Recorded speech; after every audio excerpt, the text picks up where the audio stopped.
Saludos desde el oeste de la isla de Montreal, esto es de sur a norte Hispanoamérica, según las noticias publicadas entre el lunes 4 y el viernes 8 de mayo de 2026. Comencemos con los países que limitan con el Atlántico Sur. En Argentina, las autoridades sanitarias tuvieron que rastrear el origen del hantavirus que infectó a los pasajeros y tripulantes que viajaban en un crucero desde la Patagonia hacia Sudáfrica, como informaron medios como CNN y Deutsche Welle.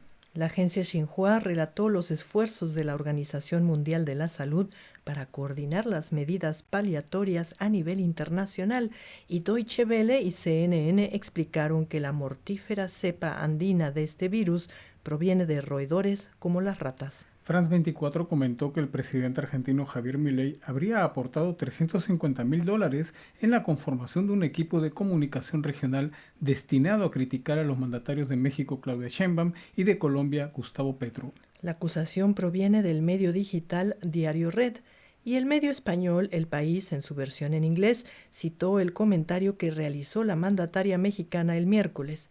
No les gusta el humanismo mexicano. France 24 también dio cobertura a las acusaciones que enfrenta el secretario de la presidencia argentina Manuel Adorni, entre las que destacan pagos en efectivo, propiedades costosas y viajes al exterior, y Mercopress informó que una diputada pidió la detención del funcionario por presionar a un testigo. Finalmente, France 24 informó que la aprobación del mandatario argentino Javier Milei es inferior al 40% y el rechazo a los miembros de su equipo supera el 65%, según una encuesta de la consultora brasileña Atlas Intel. Y la agencia Xinhua comentó que el gobierno argentino celebró la entrada en vigor del acuerdo comercial entre el Mercosur y la Unión Europea. En Uruguay, el presidente Yamandu Orsi visitó el portaaviones estadounidense Nimitz, según reportó Infobae, y Prensa Latina comentó que varios miembros de su partido, el izquierdista Frente Amplio, se mostraron incómodos. Prensa Latina comentó que comenzaron las expropiaciones para la construcción de la represa Casupá, la mayor obra de infraestructura hídrica en Uruguay. Las exportaciones uruguayas crecieron en el primer cuatrimestre de 2026, impulsadas por las ventas de carne bovina, según informó la agencia Xinhua. El mismo medio comentó que la primera exportación sin aranceles a la Unión Europea fueron 28 toneladas de merluza, con destino a Lituania. Prensa Latina también dijo que el mercado laboral uruguayo muestra signos de enfriamiento y que aumentó el número de operaciones sospechosas por lavado de activos en 2025. Finalmente, Mercopress comentó que el presidente uruguayo realizó un viaje relámpago a Sao Paulo, Brasil, para reunirse con empresarios brasileños interesados en invertir en Uruguay. Ahora subamos por los países mediterráneos. En Paraguay, un tribunal confirmó una pena de 13 años de cárcel para un senador oficialista acusado de lavar dinero y asociarse con el narcotraficante Sebastián Marcet, preso en Estados Unidos, y Deutsche Welle agregó que varios legisladores y políticos paraguayos enfrentan acusaciones por sus vínculos con el narcotráfico.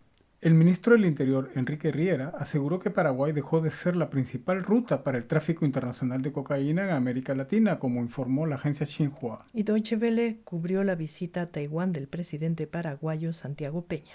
En Bolivia, Deutsche Welle y France 24 comentaron la llegada a la capital La Paz de cientos de indígenas amazónicos que exigen al gobierno la anulación de una ley que consideran que afecta a sus territorios ancestrales. Esta semana, más de 5.400 autoridades locales tomaron posesión en lo que la agencia Xinhua bautizó como un nuevo ciclo político. El presidente de Bolivia, Rodrigo Paz, admitió que su país afronta semanas complicadas por una creciente conflictividad social e insistió en que el diálogo y el trabajo deben primar frente a la confrontación, como agregó la agencia Xinhua. Prensa Latina informó que la justicia boliviana alista el inicio de un juicio contra el expresidente Evo Morales por el presunto delito de trata y tráfico agravado de personas. El miércoles, 13 personas fueron detenidas por irrumpir en el Ministerio de Trabajo boliviano como protesta para exigir un aumento del salario mínimo, según explicó Deutsche Welle.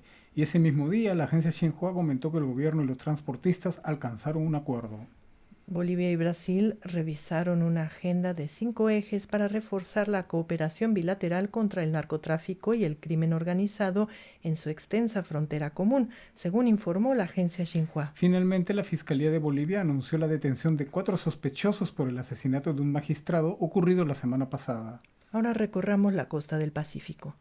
En Chile, el Foro Permanente de Política Exterior, integrado por exministros y exdiplomáticos chilenos, ratificó su apoyo a la exmandataria Michelle Bachelet en sus aspiraciones para dirigir la ONU, como informó Prensa Latina. Los principales canales de televisión chilenos demandaron a Google ante el Tribunal de Defensa de la Libre Competencia por abuso de su posición dominante en los mercados de motores de búsqueda e industria de publicidad digital, como informó la agencia Xinhua. Prensa Latina comentó sobre la polémica generada por la liberación de un exagente de la policía secreta del régimen de Augusto Pinochet, donde unos ven su edad, 95 años, y otros impunidad.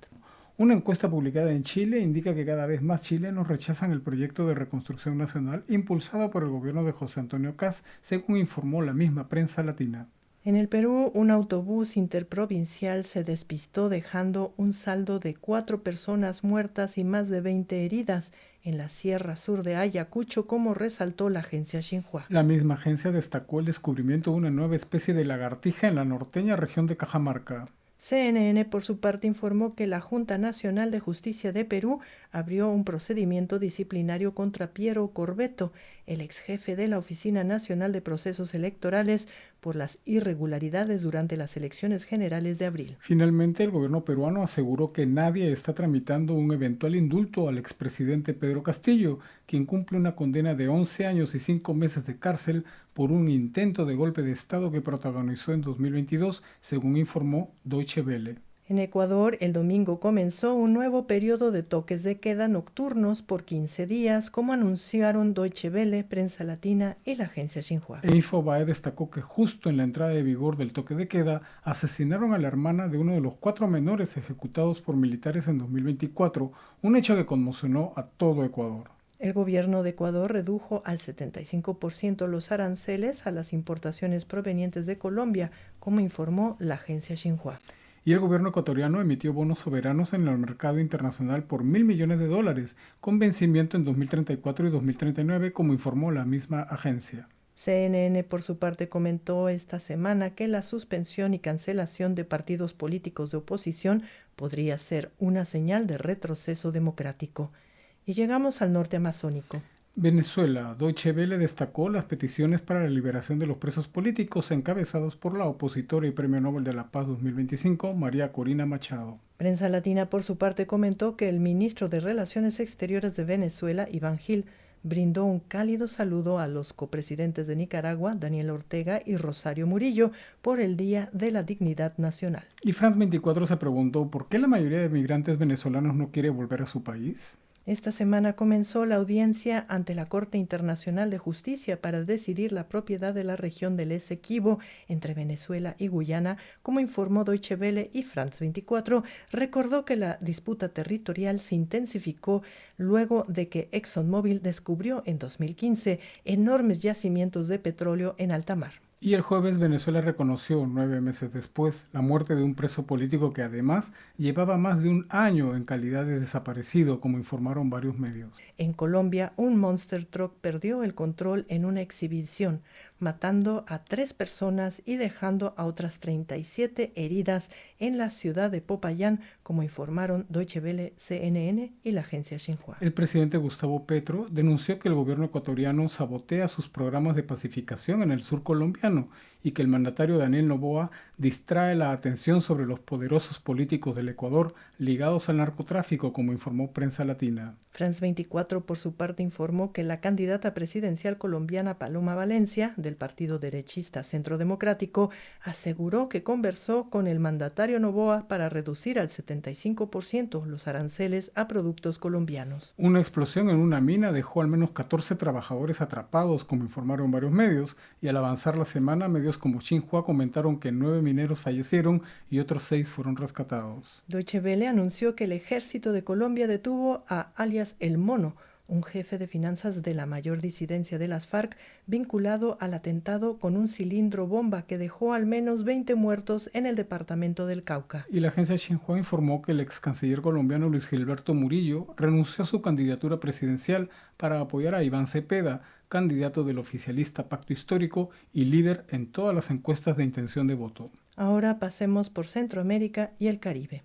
En Panamá, Prensa Latina comentó que el director de la policía panameña se encuentra envuelto en un caso de conflicto de intereses por la adjudicación directa de contratos. Grupos ambientalistas se oponen a una norma aprobada por la Asamblea Nacional de Panamá que desprotege los arrecifes coralinos, como agregó Prensa Latina. El sector bananero panameño muestra una sólida recuperación luego de la huelga de abril de 2025, como informó Prensa Latina. Finalmente, Prensa Latina comentó las protestas ante la visita en Panamá de Isaac Herzog, el presidente de Israel, y luego informó que junto con el mandatario panameño, José Raúl Mulino, asistirían a Costa Rica para la toma de posesión de la presidenta electa Laura Fernández. En Costa Rica, CNN y Deutsche Welle anunciaron que el actual presidente, Rodrigo Chávez, formará parte del nuevo gobierno de Laura Fernández como ministro de Presidencia y de Hacienda y jefe de la Dirección de Inteligencia y Seguridad. CNN agregó en la semana que el diario La Nación, uno de los periódicos más importantes de Costa Rica,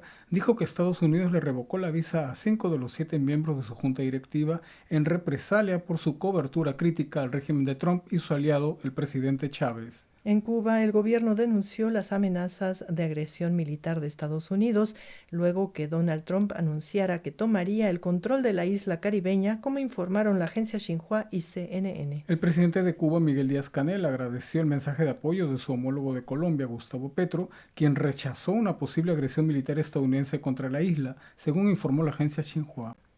Xinhua también publicó la reacción del presidente de Cuba, Miguel Díaz-Canel, ante las recientes declaraciones del secretario de Estado de Estados Unidos, Marco Rubio, quien afirmó que el gobierno estadounidense no aplica un bloqueo petrolero contra Cuba. Deutsche Welle y Mercopress, entre otros medios, anunciaron que Estados Unidos sancionó al conglomerado militar cubano Gaesa, una empresa de riesgo compartido con la canadiense Sherritt.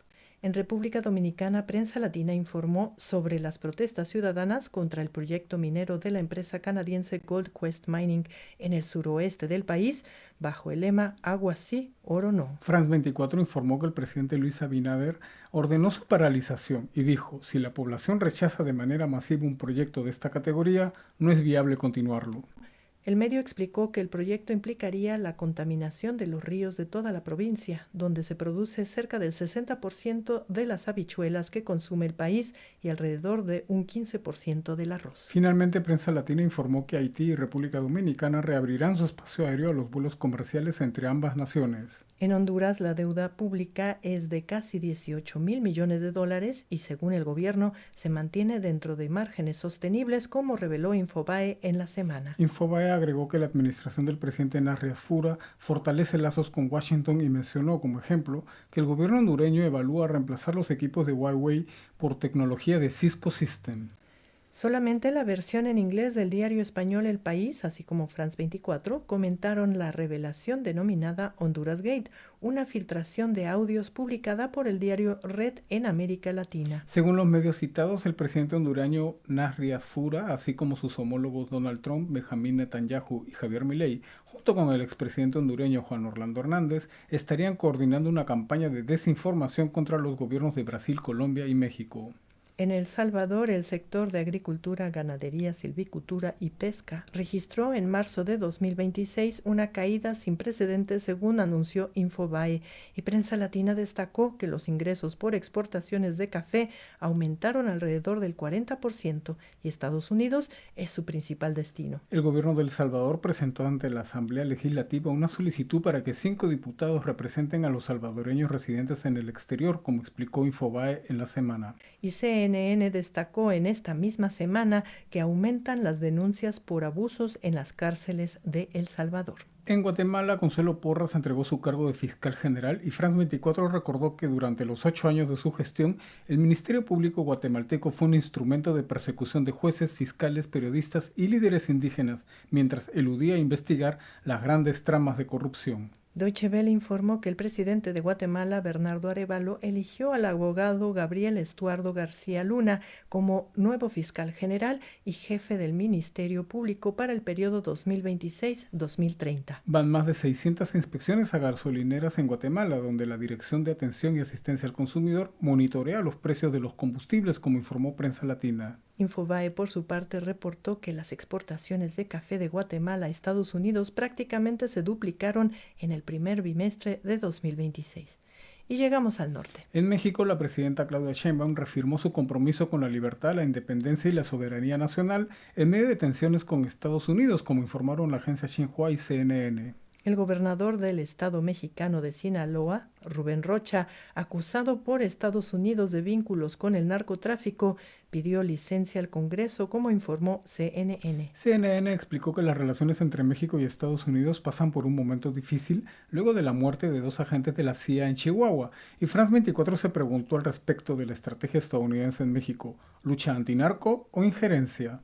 La agencia Xinhua informó que la Armada de México incautó más de 2 toneladas de droga frente a las costas del estado de Oaxaca. Por su parte, el narcotraficante mexicano Joaquín El Chapo Guzmán pidió a un tribunal de Estados Unidos su extradición a México, según informó Deutsche Welle. Deutsche Welle también informó que las autoridades de México emitieron una advertencia por una nueva ola de calor que en algunos casos podrían subir las temperaturas hasta los 45 grados centígrados. CNN, por su parte, informó que la Ciudad de México se está hundiendo a un ritmo de 1,3 centímetros al mes.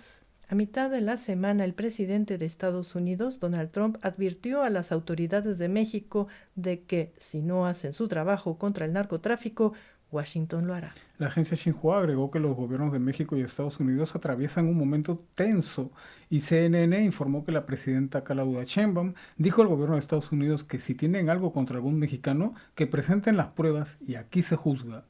En otro tema, la mandataria mexicana invitó al grupo de K-pop BTS al Palacio Nacional y agradeció al presidente coreano la visita de este popular grupo BTS, que el miércoles congregó a 50,000 personas en el Zócalo de la Ciudad de México. Y finalizamos con el dato de la semana. Los presidentes de Brasil, Luis Ignacio Lula da Silva, y de Estados Unidos, Donald Trump, mantuvieron este jueves una reunión de cerca de 3 horas y dieron por relanzada la relación entre ambos países, según explicaron medios como Mercopress. Bueno, amigas y amigos, esto fue de sur a norte. Desde la isla de Montreal les deseamos una estupenda semana y nos despedimos. Hasta la próxima.